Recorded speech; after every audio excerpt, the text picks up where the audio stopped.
Iran, America ও ইসরায়েলের যুদ্ধকে আপনারা সহজ মনে করবেন না।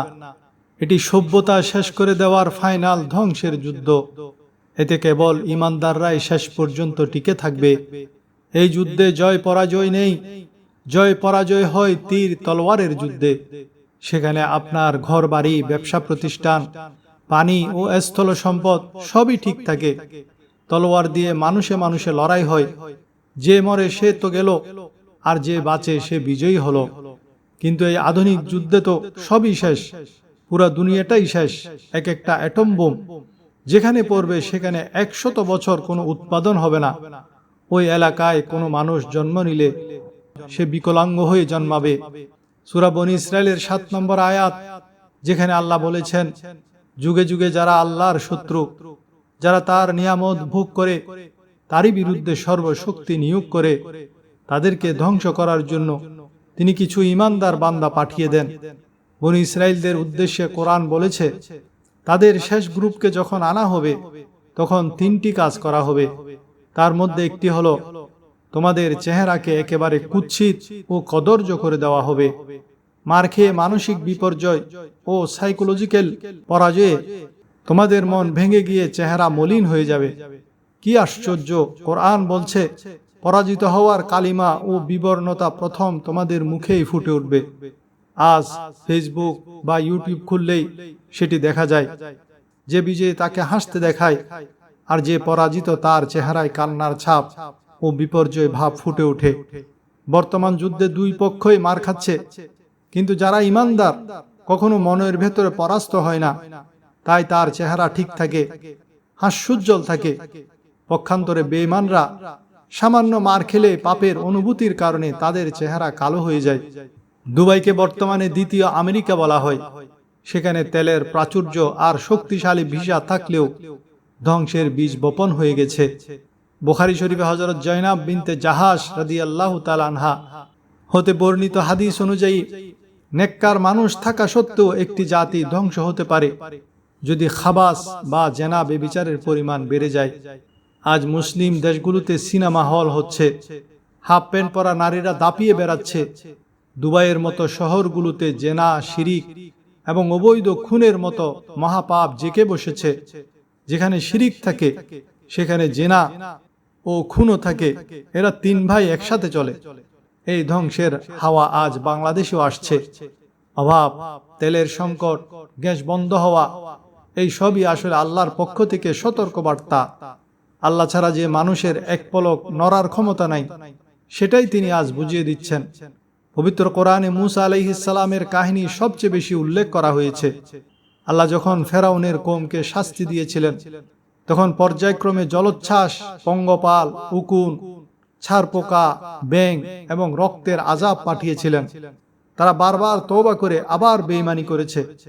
অবশেষে মূসা আলাইহিস সালাম একটি স্মার্ট দোয়া করেছিলেন, হে আল্লাহ, ওদের ধন সম্পদ ধুলোয় মিশিয়ে দাও। কারণ সম্পদ থাকলেই মানুষ অহংকারী হয়, নির্যাতন করে। আজকের আধুনিক সভ্যতার চাকা চলে তেলের উপর। সেই তেল বন্ধ হলে অফিস, আদালত, গাড়ি, ঘোড়া সব বন্ধ হয়ে যাবে। আবার সেই ঘোড়া, গাধা আর টমটমের যুগ ফিরে আসবে। মানুষের পাপের কারণে আজ আকাশ থেকে অভিশাপ নাজিল হচ্ছে। যেই মাটিতে ৭৫,০০০ নবী ছিলেন, সেই পবিত্র ভূমি আজ অপবিত্রতায় ভরে গেছে। জাহান্নাম ও জান্নাত হলো মানুষের কর্মফল। পৃথিবীতে একটা মশা কামড়ালেও বুঝবেন সেটি আপনার কোনো পাপের ফল। আমরা এখন পৃথিবীর ফাইনাল স্টেজে চলে এসেছি। কিয়ামতের বড় আলামতগুলো প্রকাশের সময় এটি। ঈসা আলাইহিস সালাম ৩৩ বছরের যুবক হিসেবে আকাশ থেকে নামবেন। ওনার পার্থিব বয়স এখন প্রায় 2026 বছর হলেও আকাশে উনার বয়স বাড়েনি। এরপর দোকান বা ধোঁয়া আসবে, যা পুরো আকাশ ছেয়ে ফেলবে। সাহা পাহাড় ফেটে দাব্বাতুল আরদ নামক জন্তু বের হবে, যার হাতে মূসা আলাইহিস সালামের লাঠি এবং সুলাইমান আলাইহিস সালামের আংটি থাকবে। সে মুমিন ও কাফেরের কপালে চিহ্ন এঁকে দেবে। ইয়াজুজ মাজুজ আসবে। এই কঠিন সময়ে আমাদের কাজ হলো আল্লাহর দিকে ফিরে আসা। আল্লাহ ছোট ছোট লঘু দণ্ড, দুর্ভিক্ষ, মহামারী, যুদ্ধ এসব দেন যাতে মানুষ তার দিকে ফিরে আসে। এখন আর তন্ত্র মন্ত্রের সময় নেই, এখন খাঁটি মুসলিম হওয়ার সময়।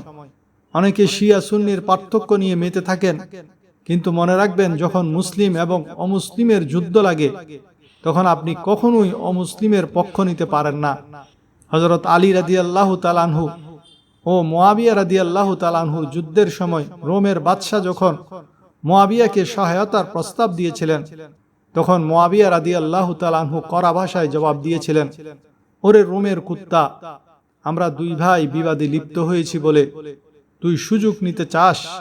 তুই যদি আরেকবার এমন সাহস করিস তবে আমি আলীর সাথে মিলে তোর কল্লা কেটে দেব। এটাই হলো মুসলিম চেতনা।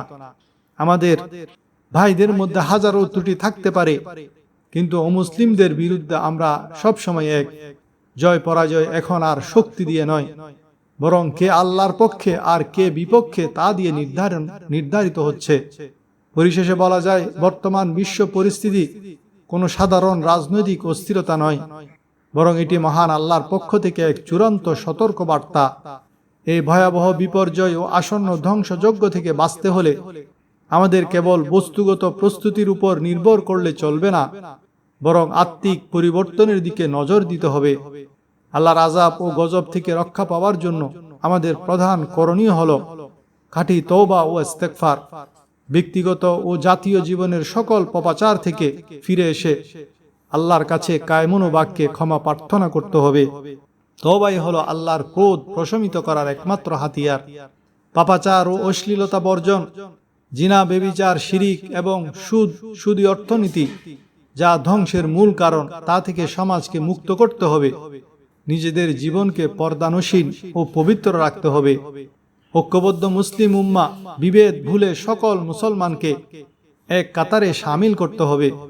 মুসলিম অমুসলিম দ্বন্দ্বে সর্বদা মুসলিম ভাইয়ের পাশে দাঁড়ানো আমাদের ঈমানি দায়িত্ব। সুন্নত ও শরীয়তের অনুসরণ, আধুনিক জৌলুসের পেছনে না ছুটে নবীজি সাল্লাল্লাহু আলাইহি ওয়াসাল্লামের দেখানো সরল পথে জীবন গড়তে হবে।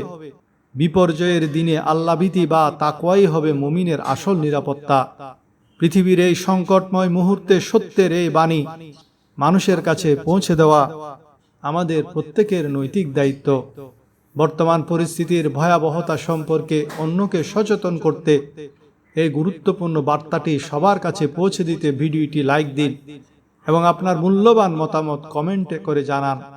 ঈমানি চেতনার এই আহ্বান ছড়িয়ে দিতে ভিডিওটি এখনই আপনার পরিচিত জনদের মাঝে শেয়ার করুন।